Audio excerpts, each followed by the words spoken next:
Bonjour Philippe. Bonjour.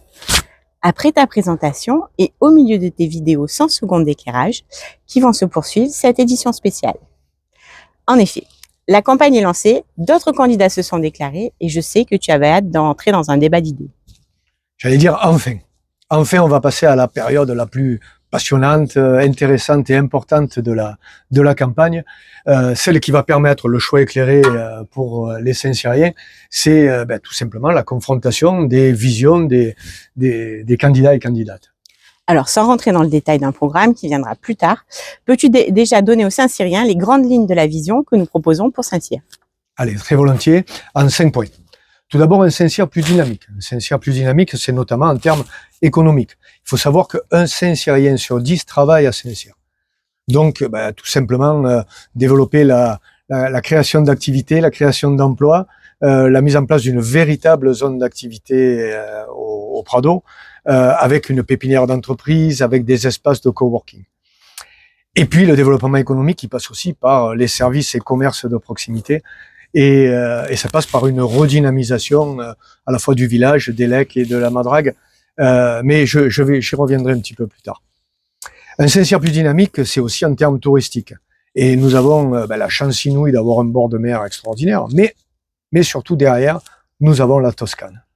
Et donc passer d'un tourisme plutôt de masse, plutôt centré sur la plage et la période estivale, à un tourisme raisonné sur 12 mois qui s'appuierait sur l'ensemble du patrimoine naturel, culturel et œnologique qui est le nôtre. En gros, un tourisme bleu, vert, rosé.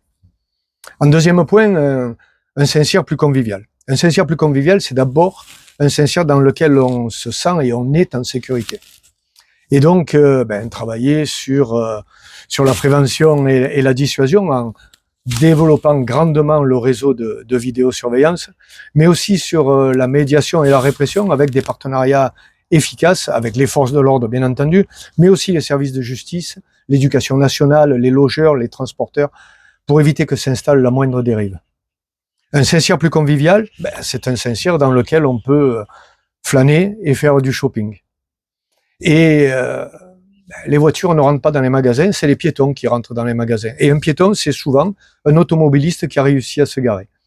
Et donc, accompagner la mise en place de zones de rencontre dans lesquelles les piétons sont prioritaires et les voitures simplement tolérées sur la pointe des pneus, notamment sur la rue de la République au village, sur l'avenue du Port au Lec, par le développement du stationnement sur les parkings existants de Falquette et Mauric.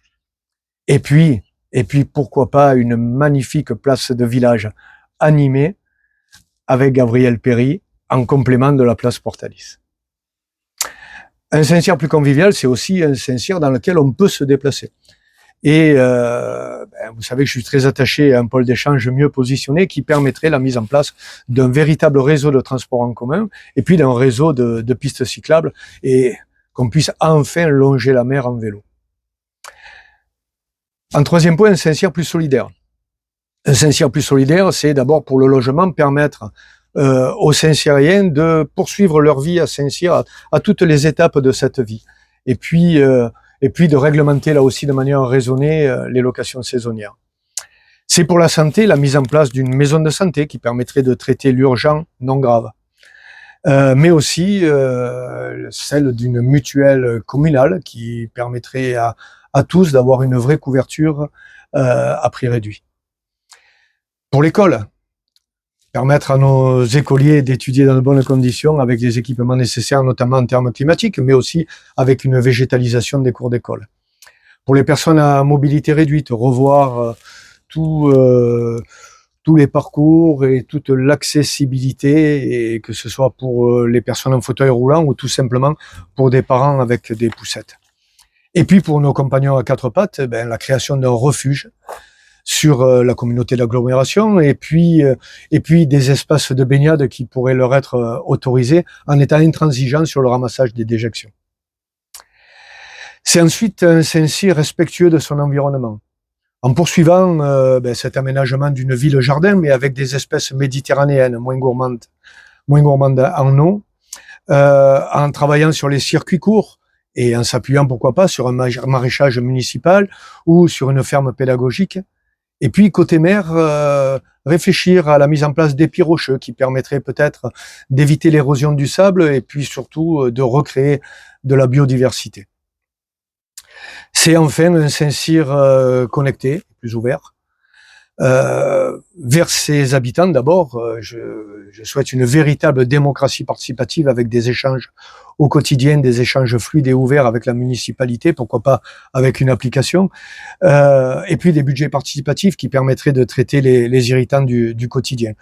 Une ville connectée elle-même en utilisant les outils modernes qui permettraient de mieux gérer à la fois l'éclairage public, l'arrosage, le traitement des déchets, et puis une ville plus connectée et plus ouverte à ses partenaires, à ses voisins institutionnels, tout simplement pour qu'on vive mieux dans le bassin de vie qui nous est commun. Voilà, en gros, les grands éléments, ce n'est pas un programme exhaustif, mais tout simplement des grandes lignes. Le programme, on le travaillera ensemble et j'attends d'ailleurs toutes vos contributions.